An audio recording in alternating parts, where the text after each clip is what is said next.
రాష్ట్ర అధికారిక గీతంగా కేబినెట్ ఆమోదం. ప్రజల ఆకాంక్షలు ప్రతిబింబించేలా తెలంగాణ తల్లి రాష్ట్ర చిహ్నంలో మార్పులు. 500కే సిలిండర్, ఉచిత విద్యుత్కు ఓకే, వాహన రిజిస్ట్రేషన్ లో టీఎస్ బదులు టీజీ, కుల గణనకు అంగీకారం, ఏఈఓల భర్తీ, హైకోర్టుకు 100 ఎకరాల కేటాయింపు. 8 నుంచి బడ్జెట్ సమావేశాలు. గ్రూప్ 1 కి మరో 160 పోస్టులు కల్పనపై చర్చ. గ్రూప్ 3, గ్రూప్ 2 పోస్టుల భర్తీ. మెగా డిఎస్సి నిర్వహణపై మంత్రివర్గంలో ప్రస్తావన. ప్రత్యేక రాష్ట్రం సాకారమై 10 ఏళ్లు. ఇప్పటి వరకు రాష్ట్ర గీతం లేని తెలంగాణకు ముఖ్యమంత్రి రేవంత్ రెడ్డి నేతృత్వంలో రాష్ట్ర ప్రభుత్వం అధికారిక గీతాన్ని ఖరారు చేసింది. జే తెలంగాణలో రాష్ట్ర గీతంగా ఆమోదించింది. మరికొన్ని సంచలన నిర్ణయాలను తీసుకుంది. హామీల అమలు, పోస్టుల భర్తీపైన అడుగులు ముందుకు వేసింది.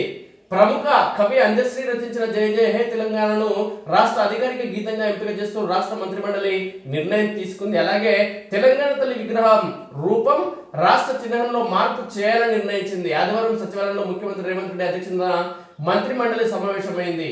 రాత్రి 9 గంటల వరకు సుమారు 5 గంటల పాటు సుదీర్ఘంగా సాగిన సమావేశంలో 500 రూపాయలకి గ్యాస్ సిలిండర్, 200 యూనిట్ల ఉచిత విద్యుత్ పథకాల అమలుకు ఆమోదం తెలపడంతో పాటు పలు కీలక నిర్ణయాలు తీసుకుంది. ఫిబ్రవరి 8 నుంచి శాసనసభ బడ్జెట్ సమావేశాల నిర్వహణకు గవర్నర్ ప్రసంగానికి ఆమోదం తెలిపింది. వాహనాల రిజిస్ట్రేషన్ నంబర్లలో తెలంగాణ రాష్ట్రాన్ని సూచించే టీఎస్ అక్షరాలను టీజీగా మార్చేందుకు కేబినెట్ ఓకే చెప్పింది. రాష్ట్రంలో కులగణన జరిపేందుకు కొడంగల్ ఏరియా డెవలప్మెంట్ అథారిటీ ఏర్పాటుకు 65 ప్రభుత్వ ఐటీఐ కాలేజీలను అడ్వాన్స్డ్ టెక్నాలజీ సెంటర్స్ గా అప్గ్రేడ్ చేయడానికి పచ్చజెండా ఊపింది. రాష్ట్ర హైకోర్టుకు 100 ఎకరాల భూమిని కేటాయించేందుకు ఆమోదం తెలిపింది. వ్యవసాయ శాఖలో ఖాళీగా ఉన్న అగ్రికల్చర్ ఎక్స్టెన్షన్ ఆఫీసర్ పోస్టులను భర్తీ చేసేందుకు కేబినెట్ గ్రీన్ సిగ్నల్ ఇచ్చింది. గ్రూప్ 1 పోస్టుల భర్తీ గతంలో నోటిఫికేషన్ వచ్చిన సంగతి తెలిసిందే.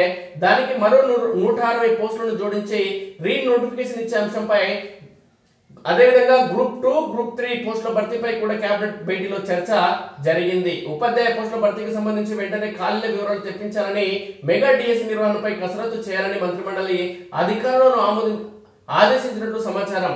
తెలంగాణ రాష్ట్రం వస్తే ప్రజలకు గౌరవం దక్కుతుందని భావించారని, కానీ గత 10 ఏళ్లుగా తెలంగాణలో రాజరిక నడవడికే కనిపించిందని మంత్రులు శ్రీధర్బాబు, పొంగులేటి శ్రీనివాసరెడ్డి ఆవేదన పిలుపుచ్చారు. కేబినెట్ భేటీ ముగిసిన తర్వాత వారు మీడియాతో మాట్లాడారు. తెలంగాణ తల్లి విగ్రహం, రాష్ట్ర చిహ్నం ప్రజల ఆకాంక్షలు, మనోభావాలను ప్రతిబింబించేలా లేవన్నారు. తెలంగాణ తల్లి అంటే ఒక వ్యక్తి గుర్తుకు వచ్చేలా రూపొందించారని, రాష్ట్ర చిహ్నం కూడా రాజరిక పోకడలను ప్రతిబింబించేలా ఉందని, అందుకే వాటిలో కొన్ని మార్పులు చేపట్టాలని నిర్ణయించామని వెల్లడించారు. రాష్ట్ర ప్రజల ఆకాంక్షలు, ఉద్యమకారులు, కవులు, కళాకారులు, యోధుల ఆలోచనకు అనుగుణంగా వారి సూచనల మేరకు వారితో చర్చించిన తర్వాత తెలంగాణ తల్లి రాష్ట్ర చిహ్నంలో మార్పులు ఉంటాయని మంత్రులు వెల్లడించారు. అహంకారంతో, అహంభావంతో కూడిన సింబల్స్ మారుతాయన్నారు. కవి అందశ్రీ రచించిన జై హే తెలంగాణను రాష్ట్ర గీతంగా మార్చామని చెప్పారు. కాంగ్రెస్ ప్రభుత్వం ఏర్పడగానే 6 గ్యారెంటీలో భాగంగా 2ని అమలు చేశామని, వాటిలో ఒకటైన మహాలక్ష్మి పథకం ద్వారా శనివారం వరకు రాష్ట్ర వ్యాప్తంగా 14.25 కోట్ల మంది బస్సుల్లో ఉచిత ప్రయాణాలు చేశారని మంత్రులు వెల్లడించారు. వచ్చే అసెంబ్లీ సమావేశాల్లో మరో 2 గ్యారెంటీల అమలుపై సీఎం రేవంత్ రెడ్డి ప్రకటన చేశారని తెలిపారు. ప్రజలు ఇందిరమ్మ రాజ్యం రావాలని కోరుకున్నారని, వారి నమ్మకాన్ని ఎట్టి పరిస్థితుల్లో వమ్ము కానివ్వబోమన్నారు. గ్యారెంటీల అమలుపై అవాకులు చవాకులు పేలుతున్న బీఆర్ఎస్ నేతలు నోటికి చెక్ పెడతామన్నారు. ఇందిరమ్మ రాజ్యం ఏర్పడిన తర్వాత కుల గణన చేపడతామని హామీ ఇచ్చామని, అందులో భాగంగానే కుల గణనకు కేబినెట్ లో ఆమోదం తెలిపామని మంత్రులు వెల్లడించారు. ఇక రాష్ట్ర విభజన తర్వాత కేంద్రం వాహనాల రిజిస్ట్రేషన్ కోసం టీజీగా గెజెట్ ఇస్తే గత ప్రభుత్వం తమ పార్టీ పేరు గుర్తు చేసేలా టీఎస్ గా మార్చిందని మంత్రులు ఆరోపించారు. నియామకాల నిబంధనలు ఏమాత్రం పాటించలేదని మంత్రులు మండిపడ్డారు. అందుకే వాహనాల రిజిస్ట్రేషన్ కు టీఎస్ బదులు టీజీ అనే అక్షరాలను వాడాలని నిర్ణయం తీసుకున్నట్టు తెలిపారు. ఫిబ్రవరి 8 నుంచి అసెంబ్లీ బడ్జెట్ సమావేశాలు నిర్వహించుకుంటామని, తొలుత గవర్నర్ ప్రసంగం ఉంటుందని, తర్వాత బడ్జెట్ ను ప్రవేశపెడతామని స్పష్టం చేశారు. సభ ఎన్ని రోజులు ఉండేది బీఏసీ భేటీ తర్వాత తెలుస్తుందన్నారు. అలాగే ఖైదీల క్షమాభిక్షకు సంబంధించి కూడా తమ భేటీలో చర్చించినట్టు తెలిపారు. వారి విడుదలకు ఎదురవుతున్న న్యాయపరమైన చిక్కులను తొలగించేందుకు అవసరమైన సలహాలు తీసుకోవాలని అధికారులను ఆదేశించినట్టు వెల్లడించారు.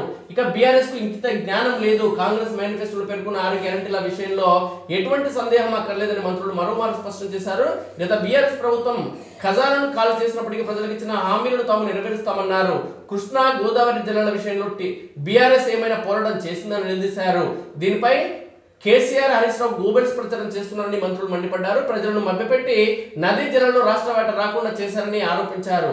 పొరుగు రాష్ట్రాలతో లోపాయికారి ఒప్పందాలను చేసుకుంది బీఆర్ఎస్ఏ అని నిప్పులు చెరిగారు. అసలు ఆ పార్టీకి ఇంకిత జ్ఞానం లేదని దుయ్యబట్టారు. నదీ జలాల ఒప్పందాలకు సూత్రధారులు, పాత్రధారులు ఎవరని మంత్రులు ప్రశ్నించారు. 2014 నుంచి బీఆర్ఎస్ ఏమీ వెలగబెట్టిందో చెప్పాలని డిమాండ్ చేశారు.